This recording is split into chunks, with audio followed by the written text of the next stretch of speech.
안녕하세요. 저는 올해 72살 김영자라고 합니다. 오늘 제가 여러분께 들려드릴 이야기는 참 말하기 어려운 이야기입니다. 하지만 혹시나 저와 같은 상황에 계신 분들께 도움이 될까 해서 용기를 내어 말씀드리려고 합니다.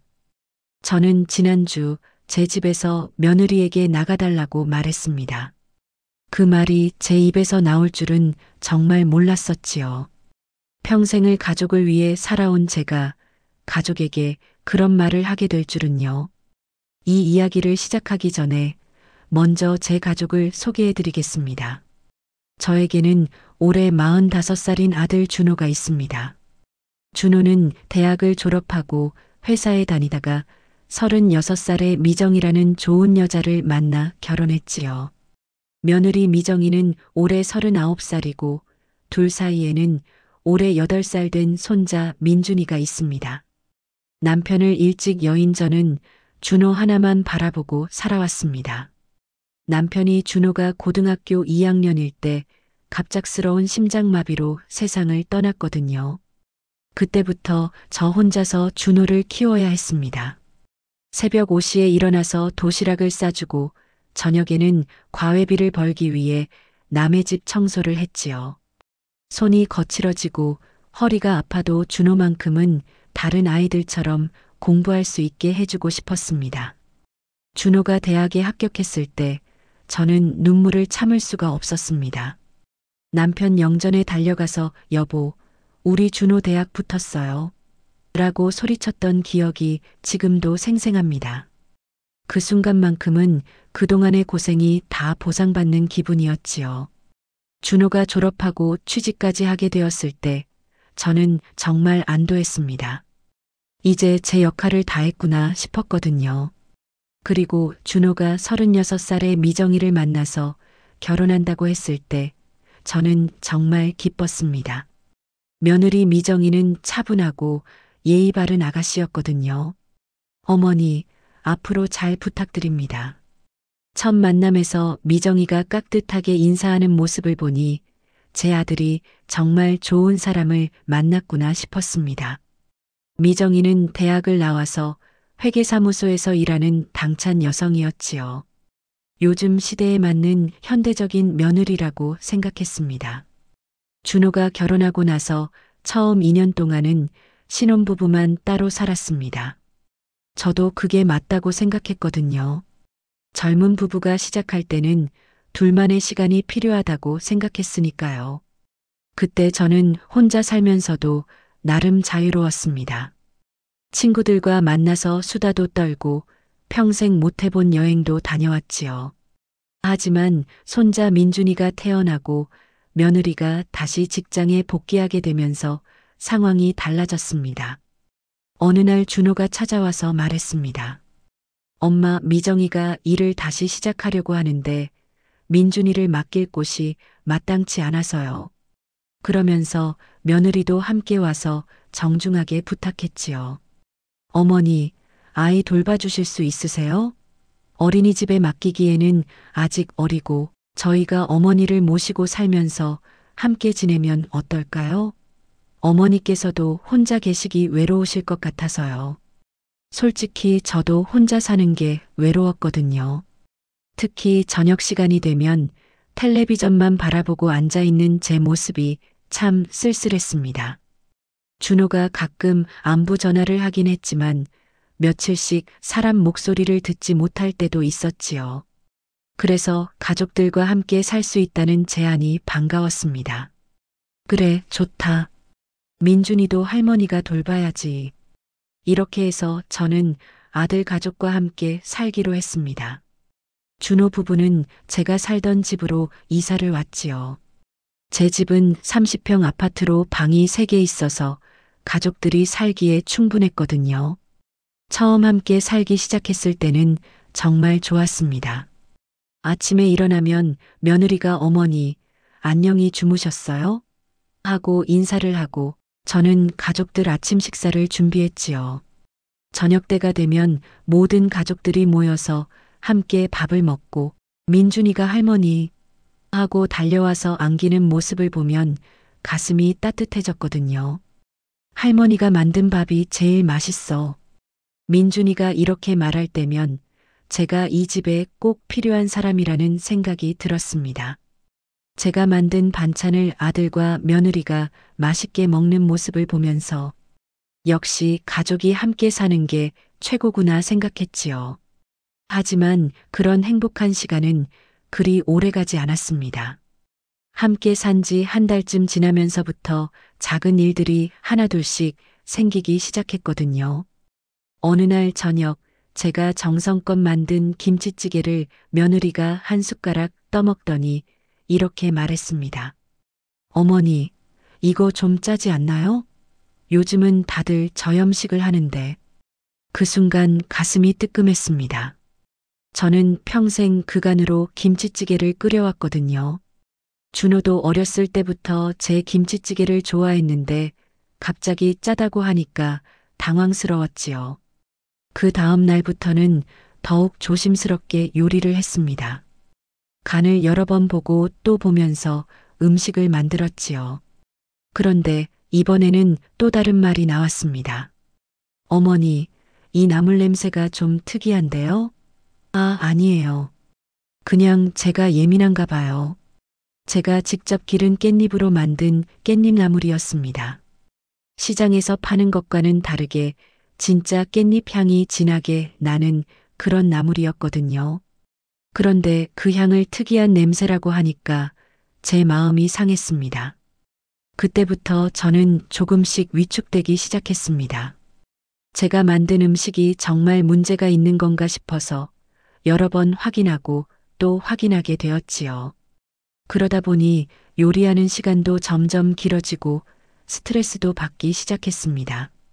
그런 일들이 반복되면서 저는 점점 이 집에서 제 자리가 어디인지 모르겠다는 생각이 들기 시작했습니다. 제가 이 집의 주인인지 아니면 얹혀 사는 손님인지 헷갈리게 되었거든요. 특히 저녁 시간에 텔레비전을 볼 때가 그랬습니다. 제가 좋아하는 오래된 드라마를 보고 있으면 며느리가 슬그머니 와서 이렇게 말했습니다. 어머니, 요즘 누가 이런 드라마 봐요? 좀 식상하지 않나요? 이거 말고 뉴스나 볼까요? 그러면서 리모컨을 가져가서 채널을 돌려버리곤 했지요. 저는 아무 말도 하지 못하고 그냥 며느리가 보고 싶어하는 프로그램을 함께 봐야 했습니다. 이런 일들이 계속 반복되면서 저는 조금씩 이 집에서 소외감을 느끼기 시작했습니다. 그래도 손자 민준이만큼은 저를 진심으로 좋아해 주었거든요. 민준이가 할머니 같이 놀자 하고 달려올 때만큼은 제가 이 집에 필요한 사람이라는 생각이 들었습니다. 하지만 그런 작은 위로마저도 점점 줄어들기 시작했습니다. 며느리가 민준이에게 이런 말을 하는 것을 들었거든요. 민준아, 할머니 너무 귀찮게 하지 마. 할머니도 피곤하셔. 사실 저는 전혀 피곤하지 않았습니다. 오히려 민준이와 노는 시간이 제게는 가장 즐거운 시간이었거든요. 그런데 며느리는 제가 민준이 때문에 힘들어한다고 생각하고 있었나 봅니다. 이런 상황들이 계속되면서 저는 점점 이 집에서 침묵하는 시간이 많아졌습니다. 뭔가 말을 하려고 해도 혹시나 또 잘못 받아들여질까봐 조심스러워졌거든요. 그렇게 조심스럽게 지내던 어느 날 아침이었습니다. 평소처럼 아침 준비를 하려고 부엌으로 나왔는데 냉장고 문에 붙어 있는 작은 메모지 하나가 제 눈에 들어왔습니다. 그 메모지에 적힌 내용을 보는 순간 저는 정말 충격을 받았습니다. 그리고 그날부터 며느리를 보는 제 마음이 완전히 달라지게 되었지요. 그 메모지에는 이렇게 적혀 있었습니다. 우리 가족 식사 오후 6시. 어머니는 별도. 제 손이 덜덜 떨렸습니다. 제 이름은 어디에도 없었고 오직 별도라는 두 글자만 있었지요. 그 순간 가슴 한편이 무너져 내리는 것 같았습니다. 이 집에서 제가 정말 가족이 아닌 별도의 존재였구나 하는 생각이 들었거든요. 저는 그 메모지를 몇 번이고 다시 읽어봤습니다.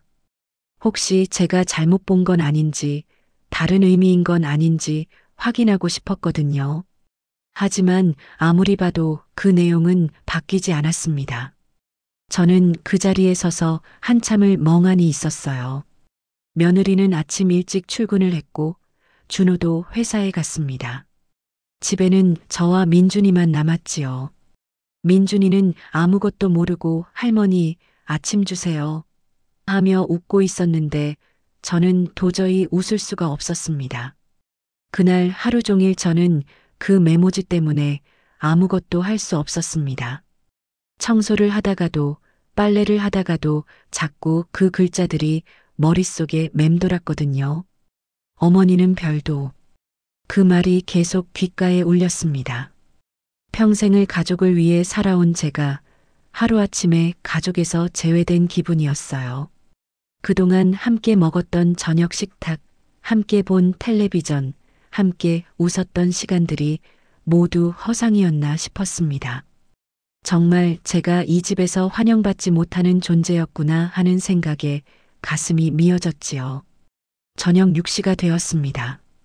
평소라면 제가 저녁상을 차렸을 텐데 그날은 그럴 수가 없었어요. 며느리가 퇴근해서 부엌에서 요리를 시작했습니다. 저는 제 방에 앉아서 그 소리를 들었지요. 민준아, 아빠 오시면 밥 먹자. 며느리가 민준이에게 말하는 소리가 들렸습니다. 저에게는 아무 말도 없었어요. 정말로 별도였구나 싶었습니다. 마치 제가 이 집에 존재하지 않는 사람처럼 느껴졌거든요. 준호가 퇴근해서 들어왔습니다. 거실에서 가족들이 모여서 저녁을 먹는 소리가 들렸어요. 민준이의 웃음소리, 준호와 며느리가 대화하는 소리들이 제 방까지 들려왔습니다. 저는 그 소리들을 들으면서 혼자 라면 한 개를 끓여 먹었지요. 그때 제가 얼마나 외로웠는지 모릅니다.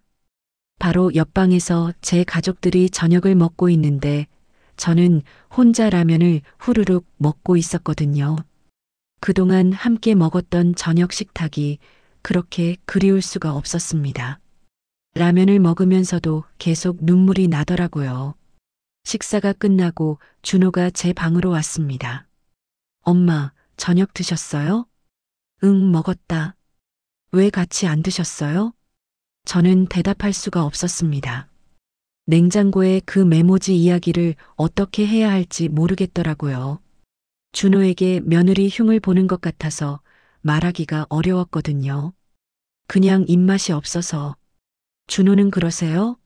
하고는 나갔습니다. 저는 그때 준호에게 솔직하게 말했어야 했는데 그러지 못했지요. 아들 부부 사이에 끼고 싶지 않았거든요. 하지만 지금 생각해보면 그때 말했어야 했어요.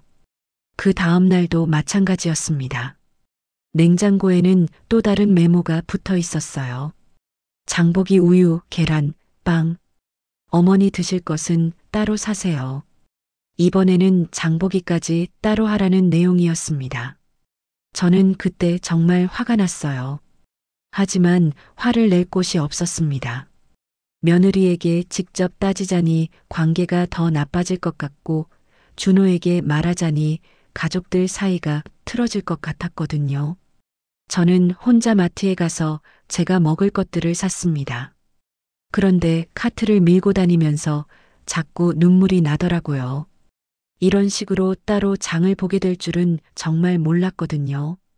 다른 사람들은 가족끼리 장을 보는데 저 혼자 외롭게 카트를 밀고 있으니까 더욱 처량했어요. 며칠이 지나면서 상황은 더욱 악화되었습니다. 며느리는 저와 대화를 거의 하지 않았어요. 아침에 안녕히 주무셨어요? 라는 인사도 없어졌고 저녁에 들어와서도 저를 못 본 척했지요. 마치 투명 인간이 된 것 같았습니다. 어느 날 오후 저는 용기를 내서 며느리에게 말을 걸어봤습니다. 미정아, 우리 얘기 좀 하자. 무슨 얘기요? 며느리의 목소리가 차갑더라고요. 예전에 그렇게 다정했던 목소리가 아니었습니다. 마치 남남대하는 것 같았어요. 요즘 뭔가 우리 사이가 어색한 것 같아서 어색하다고 느끼시면 어머니께서 조심하시면 되잖아요. 그 말에 저는 할 말을 잃었습니다. 제가 조심해야 한다는 뜻이었거든요. 마치 제가 뭔가 잘못하고 있다는 것처럼 들렸어요. 내가 뭘 잘못했는지 말해줄 수 있니? 별로 잘못하신 건 없어요. 그냥 세대 차이겠죠.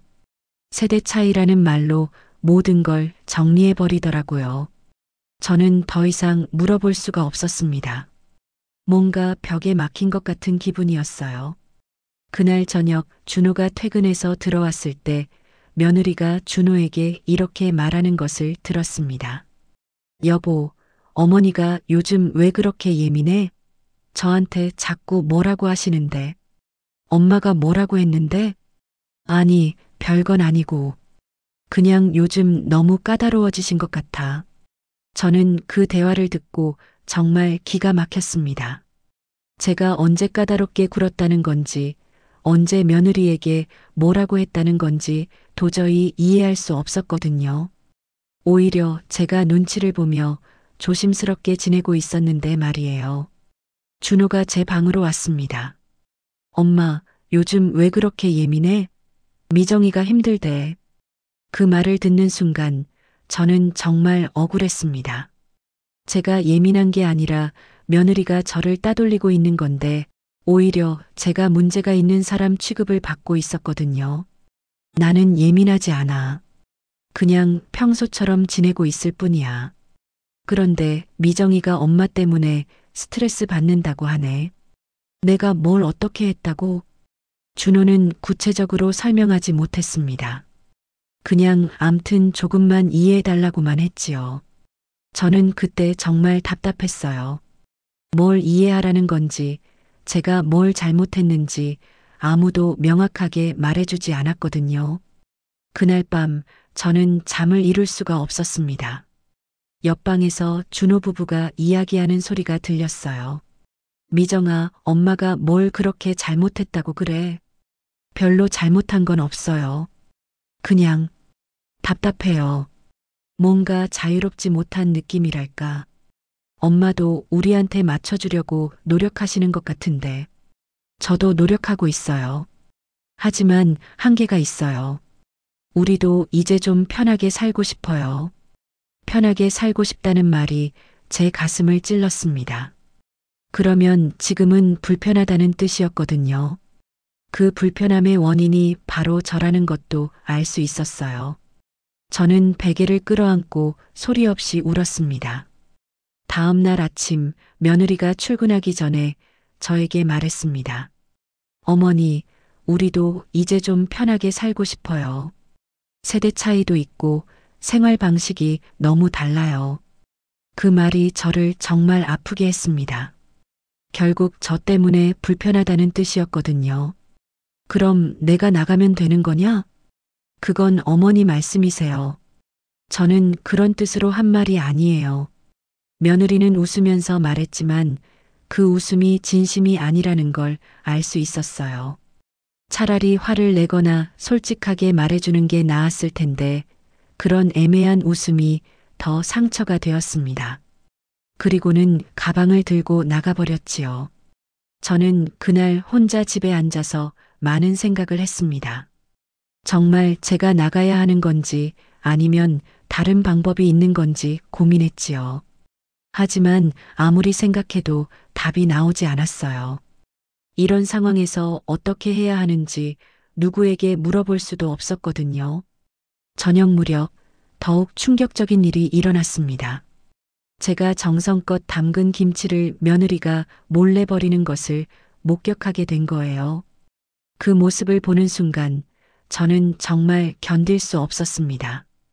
이제 더 이상 참을 수 없다는 생각이 들었거든요. 그리고 그날 밤 저는 중대한 결심을 하게 되었습니다. 이 상황을 더 이상 그냥 넘길 수는 없겠다고 말이에요.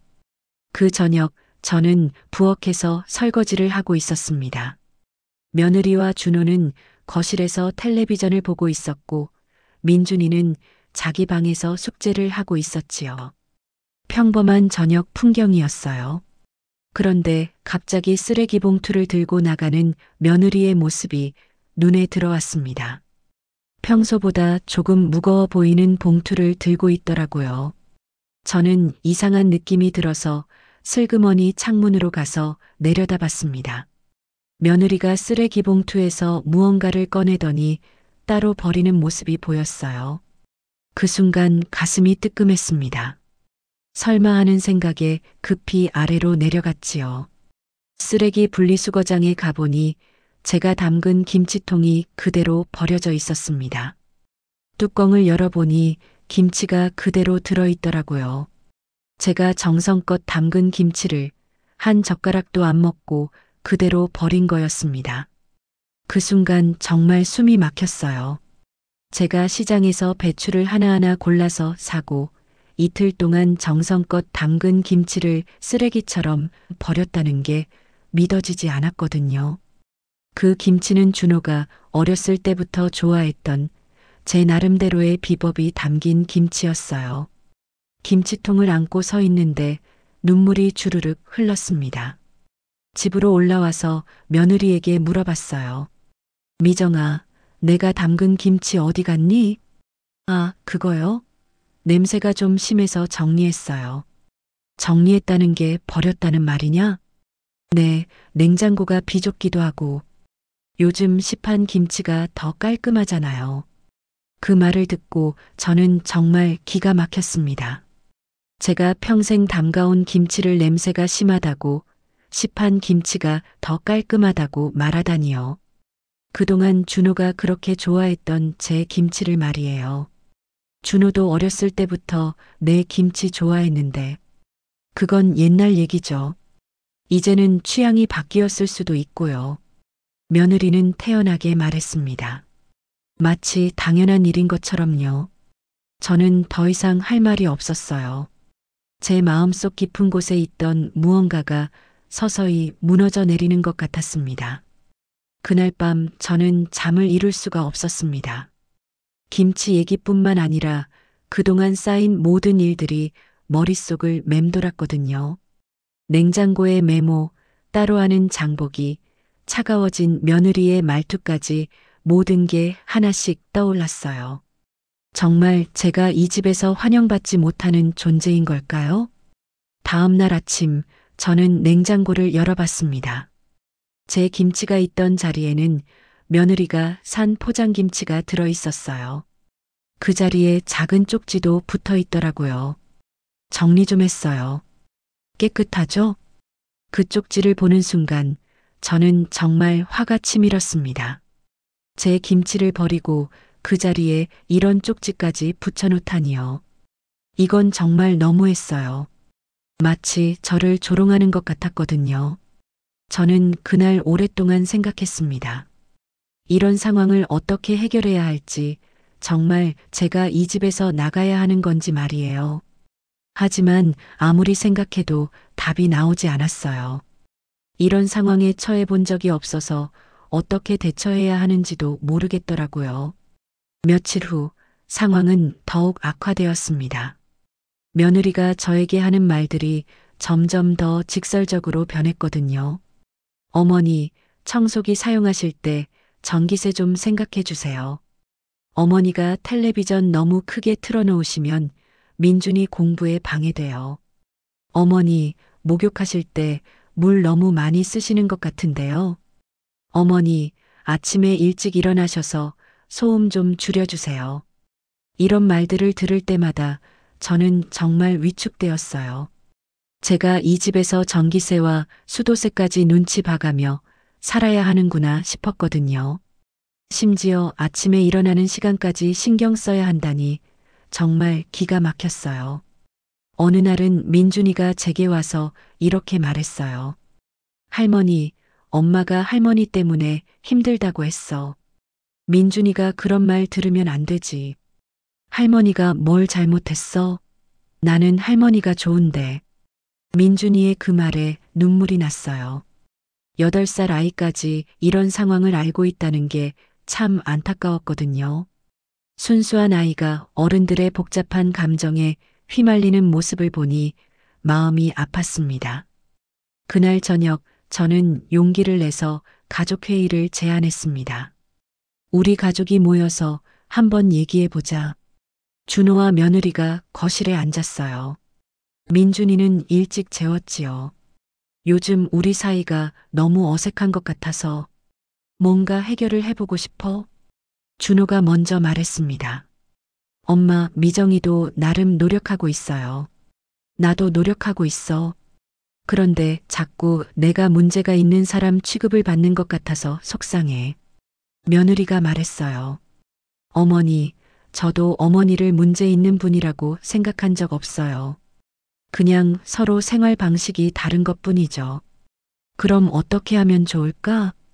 저는 정말 해결책을 찾고 싶었어요. 하지만 며느리의 대답은 예상과 달랐습니다. 솔직히 말씀드리면 저희도 이제 독립적으로 살고 싶어요.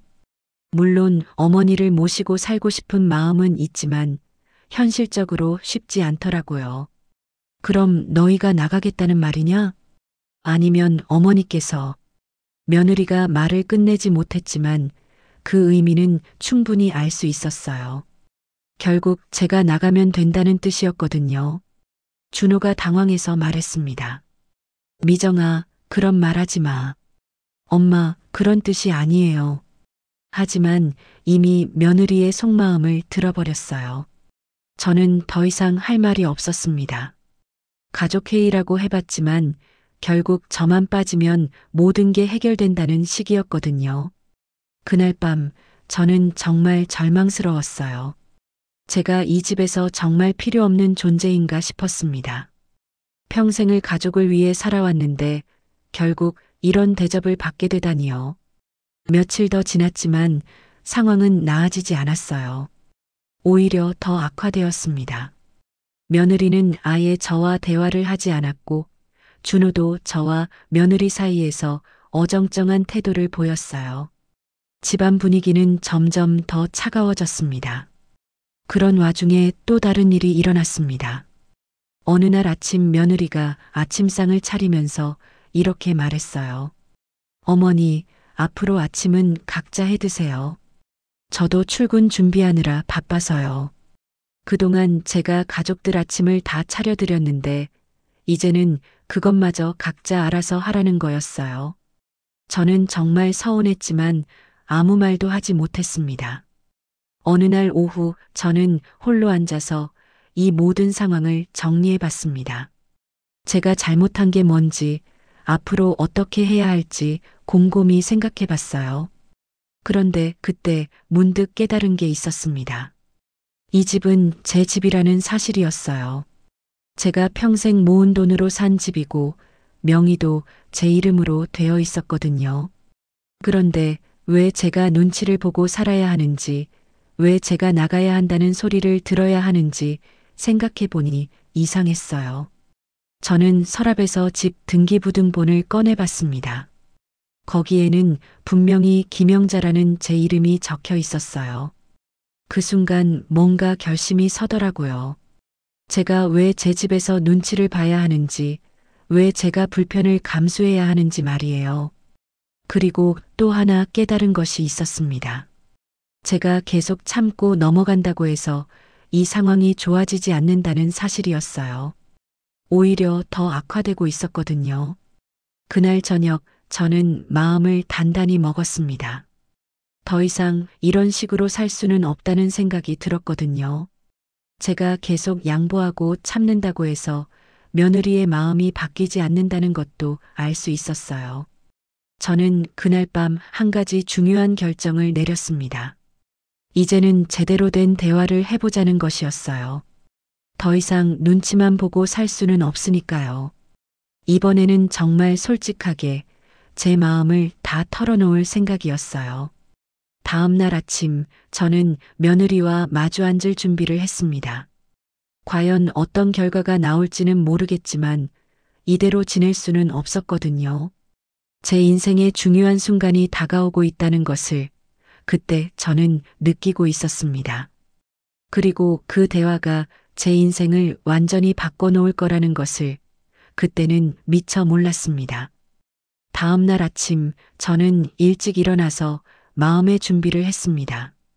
오늘은 정말 솔직하게 대화를 해보기로 마음먹었거든요. 더 이상 이런 식으로 지낼 수는 없었어요. 평소보다 일찍 일어나서 거울을 보니 제 얼굴이 많이 초췌해 보였어요. 그동안 스트레스를 얼마나 받았는지 알 수 있었습니다. 하지만 오늘만큼은 당당하게 제 할 말을 다 해야겠다고 생각했어요. 아침 식사 시간이 되었습니다. 며느리가 부엌에서 자기 몫만 준비하고 있더라고요. 저는 용기를 내서 말을 걸었습니다. 미정아, 우리 진짜 중요한 얘기 좀 하자. 지금 출근 준비하느라 바쁜데요. 그럼 저녁에라도. 이번엔 정말 제대로 얘기해보자. 며느리가 잠깐 멈춰서더니 저를 쳐다봤어요. 제 표정이 평소와 다르다는 걸 느꼈나 봅니다. 제 목소리에도 평소와 다른 단호함이 있었거든요. 알겠어요. 저녁에 얘기해요. 그렇게 말하고 출근을 했지요. 저는 하루 종일 무슨 말을 해야 할지 생각했습니다. 이번에는 정말 중요한 대화가 될 것 같았거든요. 더 이상 눈치 보고 살지 않겠다는 각오를 다졌어요. 낮에 혼자 있으면서 그동안의 일들을 정리해 봤습니다. 언제부터 이렇게 되었는지, 제가 뭘 놓쳤는지 차근차근 생각해 봤어요. 그리고 이제는 정말 솔직하게 제 마음을 털어놓기로 했습니다. 저녁이 되었습니다. 준호도 퇴근했고 민준이는 일찍 잠자리에 들었어요. 거실에서 셋이 마주 앉았습니다. 평소보다 분위기가 무거웠어요. 저는 서랍에서 집 등기부등본을 꺼내서 식탁 위에 올려놨어요. 이걸 보자. 준호와 며느리가 의아한 표정으로 바라봤습니다. 이 집은 내 이름으로 되어 있어. 내가 평생 모은 돈으로 산 집이야. 며느리의 표정이 굳어졌어요. 뭔가 심각한 이야기가 나올 것 같다는 걸 눈치챈 모양이었습니다. 무슨 말씀을 하려는 거세요? 지금까지 내가 참고 양보했지만 이제는 정말 말해야겠어. 요즘 이 집에서 내가 어떤 대접을 받고 있는지 말이야. 저는 그동안 쌓인 이야기를 차근차근 꺼냈습니다. 냉장고의 메모, 버려진 김치, 따로 하는 장보기, 차가운 말투까지 모든 걸 구체적으로 설명했어요. 냉장고에 어머니는 별도라고 써놓은 거 봤어. 그게 가족한테 할 말이야? 며느리가 당황하면서 말했습니다. 그건 그냥 편의상 그렇게 쓴 거예요. 편의상? 내가 이 집에서 별도로 취급받아야 하는 이유가 뭐야? 내가 가족이 아니라는 말이야?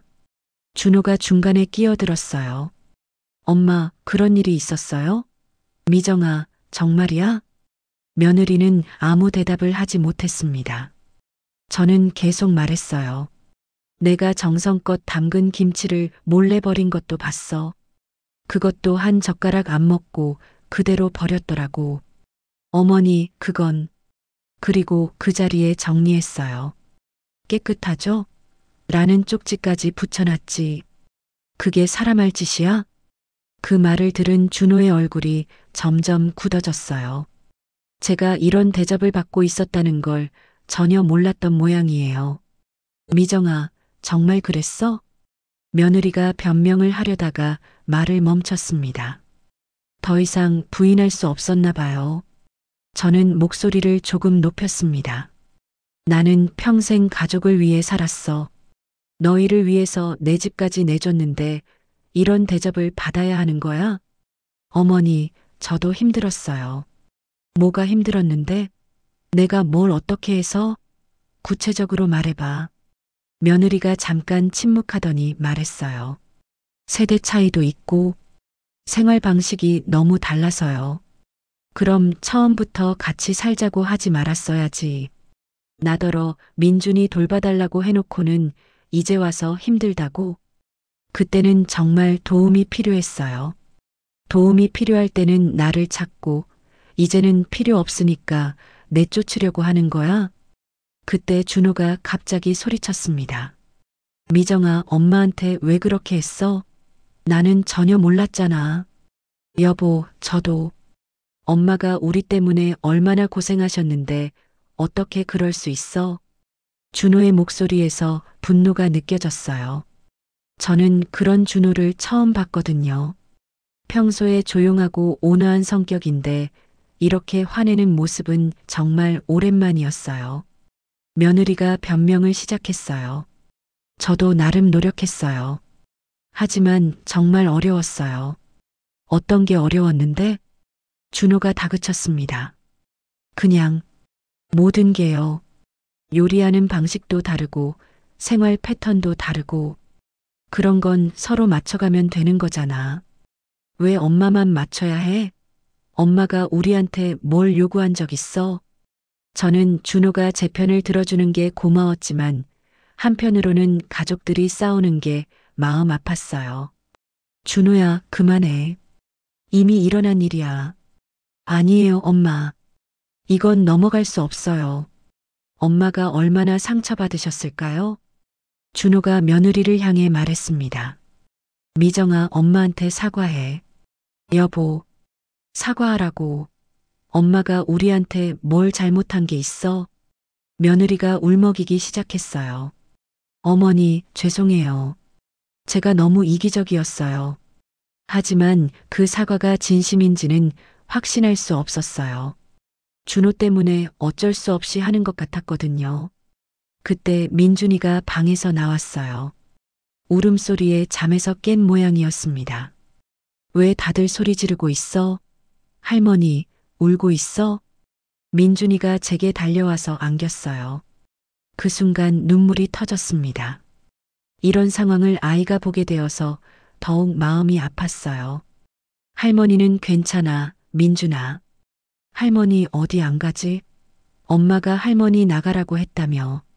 그 말에 준호가 깜짝 놀랐어요. 민준아, 그런 말 어디서 들었어? 엄마가 전화해서 누구한테 말했어. 할머니가 나가면 좋겠다고. 며느리의 얼굴이 새하얗게 변했어요. 준호가 며느리를 쳐다보는 눈빛이 차가워졌습니다. 미정아, 정말 그런 말 했어?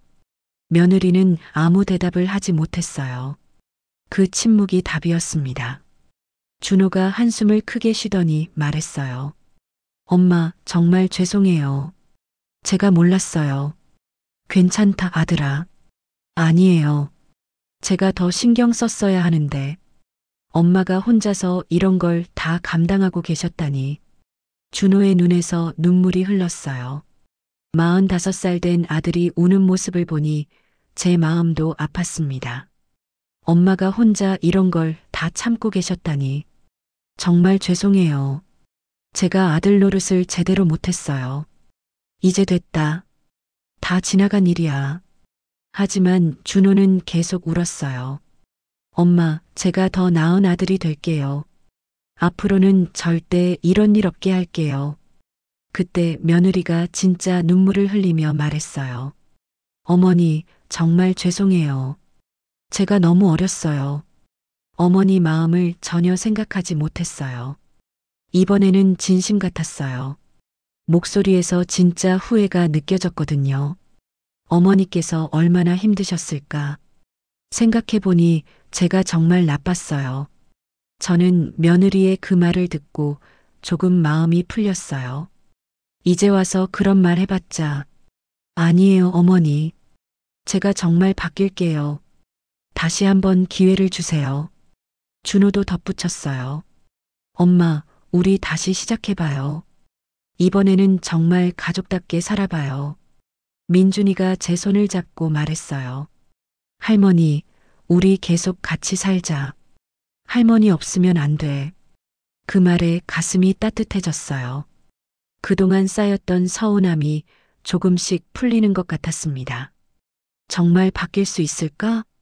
준호가 단호하게 말했어요. 네, 엄마. 제가 보장해 드릴게요. 앞으로는 제가 더 신경 쓸게요. 며느리도 고개를 끄덕였어요. 어머니, 저 정말 반성하고 있어요. 앞으로는 어머니를 진짜 어머니로 모실게요. 저는 그들의 말을 들으며 희망을 느꼈어요. 과연 정말 달라질 수 있을까요? 이 위기가 오히려 우리 가족을 더 가깝게 만들어줄 수 있을까요? 그날 밤 오랜만에 마음이 조금 편안해졌습니다. 아직은 확신할 수 없지만 뭔가 변화의 가능성을 느꼈거든요. 과연 우리 가족에게 정말 새로운 시작이 있을 수 있을지 그 답을 곧 알게 될 것 같았습니다. 내일부터는 정말 다른 하루가 시작될 수 있을까요? 그 다음날 아침 저는 평소보다 일찍 일어났습니다. 어젯밤의 대화가 꿈은 아니었을까 하는 생각이 들었거든요. 정말 우리 가족이 달라질 수 있을까요? 방문을 열고 나가는데 가슴이 두근거렸어요. 혹시 어제와 똑같은 상황이 반복되는 건 아닐까 하는 불안감이 있었거든요. 부엌으로 나가는데 며느리가 벌써 와 있더라고요. 평소보다 훨씬 일찍 일어난 모양이었어요. 어머니, 안녕히 주무셨어요? 오랜만에 들어보는 정중한 인사였습니다. 어제까지와는 확실히 다른 목소리였어요. 마치 처음 만났을 때의 그 예의 바른 며느리가 돌아온 것 같았습니다. 응, 잤다. 어머니, 아침 제가 준비할게요. 앉아 계세요. 며느리가 말리는 저를 앉혀두고 직접 아침상을 차리기 시작했어요. 오랜만에 보는 모습이었습니다. 계란말이를 부치고 나물을 무치고 국을 끓이는 모습이 예전에 다정했던 며느리 같았어요. 아침 식사 때 가족들이 모두 모여 앉았어요. 어색한 분위기였지만 그래도 함께 밥을 먹는다는 것 자체가 반가웠습니다. 할머니, 이거 맛있어? 민준이가 물어봤어요. 응, 맛있다. 엄마가 할머니 좋아하는 반찬 만들었대. 그 말에 며느리가 부끄러워하면서 말했어요. 어머니 좋아하실 것 같아서 일찍 일어나서 준비했어요. 작은 변화였지만 저에게는 큰 의미였습니다. 그동안 얼마나 그리웠던 순간인지 모르겠어요. 며칠이 지나면서 조금씩 변화가 보이기 시작했어요. 며느리가 저와 대화를 시도하기 시작했거든요. 어머니, 오늘 날씨가 좋네요. 산책 같이 하실래요? 어머니, 이 드라마 재미있어 보이는데 같이 볼까요? 어머니, 장 보러 가는데 필요한 것 있으시면 말씀해 주세요. 작은 것들이었지만 저에게는 정말 소중했어요. 그동안 얼마나 외로웠는지 새삼 느꼈거든요. 누군가와 소소한 일상을 나눈다는 게 이렇게 중요한 일이었구나 싶었습니다. 어느 날 오후 며느리가 저에게 다가와서 말했어요. 어머니, 제가 너무 어렸어요. 결혼하고 나서도 아직 어린애 같았나 봐요. 이제 와서 그런 말. 아니에요. 정말 반성하고 있어요. 어머니께서 얼마나 힘드셨을까요? 며느리의 목소리에서 진심이 느껴졌어요. 그동안 본 적 없는 진솔한 모습이었습니다. 어머니 김치도 정말 맛있었는데 제가 너무 어리석었어요. 처음부터 배우려고 했어야 하는데 그런 일은 잊어버리자. 어머니, 다시 김치 담그실 때 저도 배워도 될까요? 그 말에 가슴이 따뜻해졌어요. 정말 오랜만에 느끼는 온기였습니다. 그래, 같이 해보자. 다음 주말 저희는 함께 김치를 담갔습니다. 며느리가 열심히 배우는 모습을 보니 기특했어요. 어머니, 이렇게 하는 거예요? 응, 잘하고 있어. 조금 더 꾹꾹 눌러. 와, 어머니 손맛이 있으시네요. 저는 언제 이렇게 할 수 있을까요? 오랫동안 해봐서 그래. 너도 금방 늘 거야. 민준이도 옆에서 거들었어요. 할머니 김치가 세상에서 제일 맛있어. 엄마도 할머니처럼 맛있게 만들어. 그때 준호가 들어왔어요. 우와, 뭔가 화목한 풍경이네. 오랜만에 보는 광경이다. 아빠, 우리 김치 담그고 있어. 그래. 엄마 김치 오랜만이네. 정말 그리웠어. 준호의 얼굴에 미소가 번졌어요. 아들도 제 김치를 그리워했구나 싶어서 뿌듯했습니다. 그날 저녁 새로 담근 김치로 김치찌개를 끓였습니다. 온 가족이 맛있게 먹는 모습을 보니 정말 행복했어요. 어머니, 정말 맛있어요. 역시 어머니 손맛이에요. 며느리가 진심으로 말했어요. 다음에는 더 잘 담겨질 거야. 네, 어머니께 더 많이 배우고 싶어요. 그 후로 조금씩 일상이 바뀌기 시작했어요. 냉장고에 붙은 메모들도 달라졌습니다. 오늘 저녁 온 가족 함께 육시, 장보기 어머니와 상해 후 결정, 가족회의 주말 나들이 계획. 작은 변화들이었지만 저에게는 큰 의미였어요. 이제는 정말 가족의 일원으로 대접받고 있다는 느낌이 들었거든요. 어느 날 며느리가 말했어요. 어머니, 제가 처음에 너무 성급했던 것 같아요. 가족이 되는 건 시간이 필요한 거였는데 저는 그걸 몰랐어요. 그래, 서로 배려하면서 살아야지. 앞으로는 어머니 말씀 많이 들을게요. 제가 아직 많이 부족해요. 나도 너희 입장을 더 생각해 볼게. 서로서로야. 그렇게 저희는 조금씩 서로를 이해해 나갔어요. 몇 주가 지나면서 집안 분위기가 완전히 달라졌습니다. 저녁 식사 시간이 가장 즐거운 시간이 되었어요. 할머니, 오늘 학교에서 이런 일이 있었어. 민준이가 신나게 이야기하면 저희는 모두 귀 기울여 들었습니다. 그래, 우리 민준이가 정말 잘했네. 할머니, 다음에 또 이야기해 줄게. 그래, 할머니가 기다리고 있을게.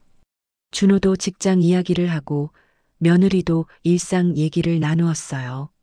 정말 가족 같은 시간이었습니다. 어느 저녁 며느리가 제게 말했어요. 어머니, 이제 정말 편해요. 가족이 된 것 같아요. 나도 그래. 이런 게 진짜 가족이지. 어머니께서 참 많이 참아주셨어요. 죄송하고 감사해요. 서로서로지 뭘. 그날 밤 저는 창밖을 바라보며 생각했어요. 정말 힘든 시간이었지만 결국 우리가 이겨냈구나. 다음 날 아침 냉장고 문에 새로운 쪽지가 붙어 있었어요. 오늘 메뉴 된장찌개, 김치전, 그리고 평화. 며느리가 붙인 쪽지였어요. 그 글을 보고 웃음이 났습니다. 미정아, 이 쪽지 뭐야? 어머니께서 예전에 비슷한 말씀하신 걸 기억해서요. 그런 말 했었나? 네, 평화가 최고의 반찬이라고 하셨잖아요. 그런 말을 했었나 싶었지만 정말 맞는 말이었어요. 주말에는 가족들이 함께 나들이를 가기도 했습니다. 민준이 손을 잡고 공원을 걸으니 정말 행복했어요. 할머니, 저기 꽃 예쁘지? 응, 정말 예쁘다. 할머니도 예뻐. 우리 민준이가 더 예뻐. 준호와 며느리도 편안해 보였어요. 더 이상 눈치 볼 일이 없으니까 모두가 편해졌나 봅니다. 엄마, 오늘 날씨 정말 좋네요. 그러게, 이런 날 나들이 하니까 더 좋네. 앞으로 자주 이렇게 나와야겠어요. 며느리도 덧붙였어요. 어머니, 다음 주말에는 어디 가볼까요? 글쎄, 민준이가 가고 싶은데 가자. 할머니, 놀이공원 가자. 그래, 가보자. 그렇게 저희는 새로운 추억을 만들어 나갔어요. 어느 날 밤 준호가 제 방으로 왔어요. 엄마, 요즘 어떠세요? 좋다, 아들아. 정말 좋아. 정말 다행이에요. 처음에는 어떻게 될까 걱정했는데 다 지나간 일이야. 이제는 정말 가족 같아.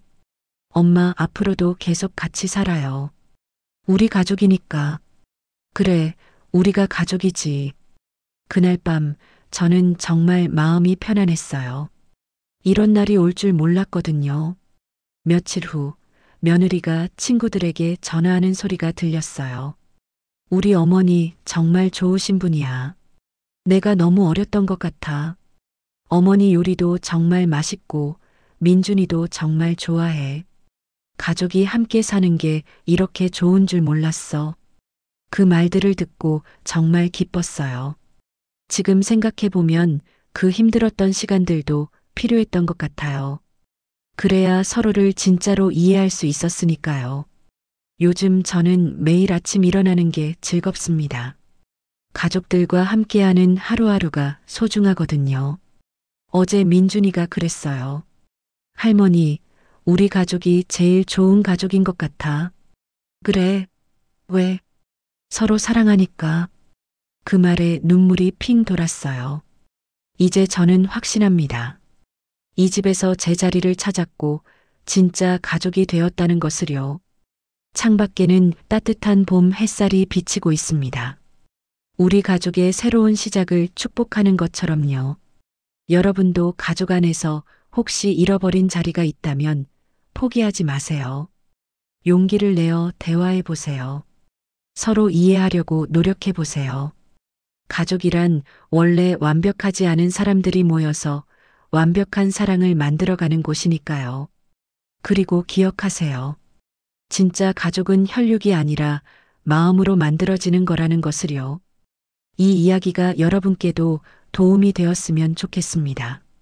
그리고 주변에 비슷한 상황에 계신 분들께도 공유해 주세요. 누군가에게는 작은 희망이 될 수 있을 테니까요.